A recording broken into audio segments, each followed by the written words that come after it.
1555년에 일어난 을묘 외변으로 인해 조선 정부는 또다시 왜구들의 침입이 있을 거라고 생각해 수십 년에 걸쳐 착실하게 대비하게 되지만 1592년에 일어난 임진왜란만큼의 대규모 군대일 것이라고는 생각하지 못했습니다.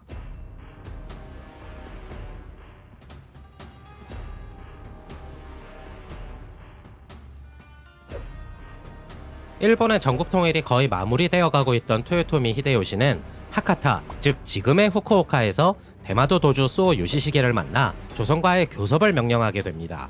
내용인 즉슨 일본이 통일되었다는 사실을 알리고 조선 국왕을 자신이 있는 교토로 건너와 아련토로 가라며 기한을 1588년까지로 정하게 됩니다. 그러나 수오 요시시게는 조선이 거부할 것이 뻔하니 인질과 공물을 요구하는 것이 낫겠다고 했지만 그는 자신의 뜻을 굽히지 않게 됩니다. 그러나 조선과 전쟁이 벌어지길 원하지 않았던 수오 요시시게와 그의 사돈이었던 고니시 유키나가는 사신을 파견해 일본의 국내 사정과 변화에 대해 조선 정부에 먼저 알리고자 하였습니다. 결국 대마도 도주의 가신인 유주야 야스히로가 일본 국왕사의 자격으로 조선에 건너가서 조선 통신사 파견을 요청하게 되고 교섭이 원활하게 흘러가지 않는다면 분명 문제가 발생할 것이라고 암시를 주기도 했습니다. 하지만 우리의 위대하신 조선 정부는 오랑캐의 관계에 넘어가지 않겠다, 어디서 감히 이러면서 듣지 않았고 통신사 파견을 거부하게 되는데 1589년 1차 교섭이 실패하자 토요토미 히데요시는 다시 대마도 도주에게 명하니 그해 6월에 조선에는 또 한 번 대마도 외교사절단이 도착하게 됩니다. 당시 아버지 수오 요시시게의 사후 그의 유지를 받들어 대를 이은 수오 요시토시는 자신의 장인 고니시 유키나가와 함께 조선과 일본의 충돌 시 겪게 될 대마도의 고통을 우려하여 다시 한번 조선에 통신사를 파견해 줄 것을 거듭 요청하게 됩니다. 1589년 9월 결국 조선은 일본의 변화된 정세를 탐지하고 이에 대응하기 위해 일본의 통일을 축하한다는 명목으로 통신사를 파견하기로 결정하게 되고 1589년 11월 이에 따라 통신사의 정사는 황용길, 부사는 김성일, 서장관 허성 등이 조선 통신사로 임명되기에 이릅니다.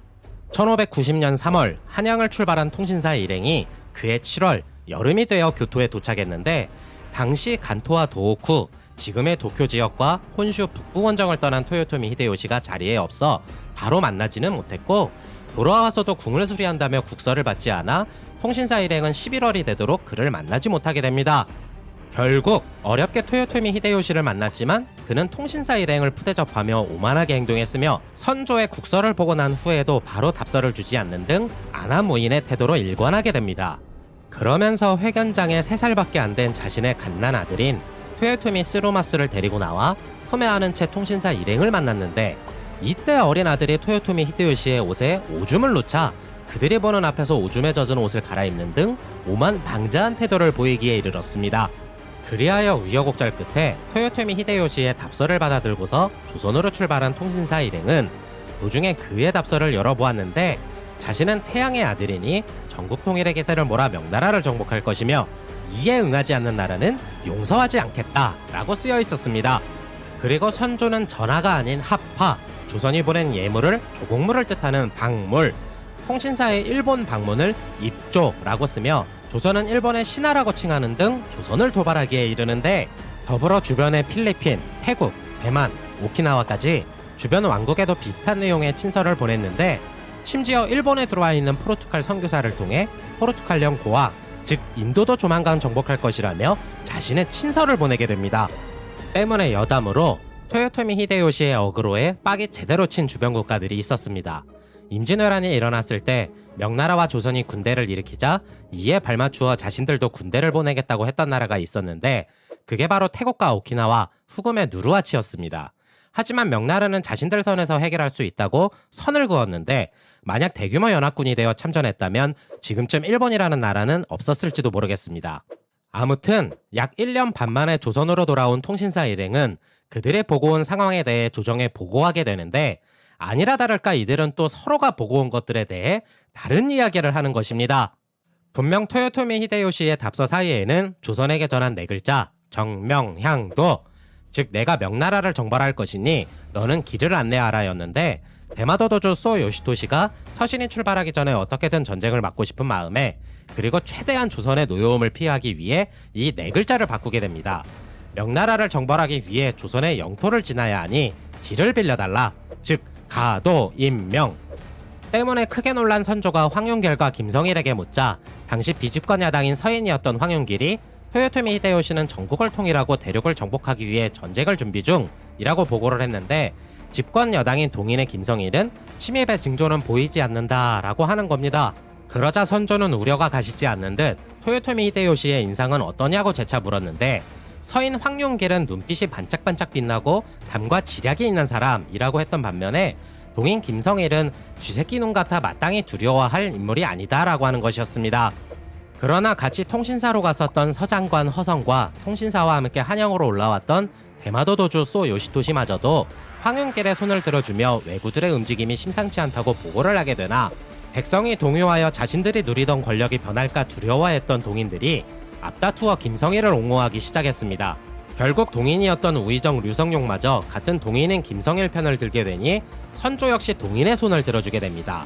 이후 어전회의가 끝나고 류성룡이 김성일에게 왜 황윤길과 다르게 아뢰냐고 물어보자 온 나라가 어지러워지고 민심이 동요할까봐 그랬다는 말 같지도 않은 소리를 하는 겁니다. 이후 서인인 황윤길, 조헌 등이 다시 선조에게 아뢰길 기필코 왜적이 쳐들어올 것이라고 보고하였으나 동인들은 서인이 세력을 잃었기 때문에 괜한 분란을 만들려고 한다며 배척하자 선조도 서인의 말을 더 이상 듣지 않게 됩니다. 한편 그렇게 안에서는 서로의 정치적 입지와 권력 다툼으로 또 허송세월을 하면서 시간을 보낼 때 토요토미 히데요시는 조선반도를 향해 약 20만에 달하는 대군을 보내게 되면서 임진왜란이 시작됩니다. 그리고 1592년 5월 23일 선봉군 대마도도주 소 요시토시와 마츠라 시게노부 등 병력 18,700명이 병선 700척을 이끌고 부산 영도에 상륙하면서 본격적인 전투가 시작되었습니다. 이내 왜군의 모습이 보이자 경상좌수사 박홍은 배를 가라앉히고 식량청고에 불을 지른 뒤 도망을 치게 되고 경상우수사 원균마저도 부하들에게 우수영을 맡겨놓고 도망치게 됩니다. 그리고 1592년 5월 24일 오전 5시 아직 해가 뜨기 전인 새벽녘에 고린시 유키나가가 이끄는 제1군이 부산진성에 도착해 포위하여 공격을 하니 부산진 첨사 정발은 부족한 병력에도 끝까지 싸웠으나 10시에 재차 벌어진 2차 전투 때 일본군이 쏜 총탄에 머리를 맞고 전사하면서 부산진성은 함락됩니다. 결국 안에서 끝까지 맞서 싸우며 버티던 군민들은 정발이 죽었음에도 끝까지 저항했고 전쟁 4시간 만에 조선군 800명과 민간인 2200명이 모조리 전멸당하면서 임진왜란의 첫 전투는 허무하게 끝이 납니다.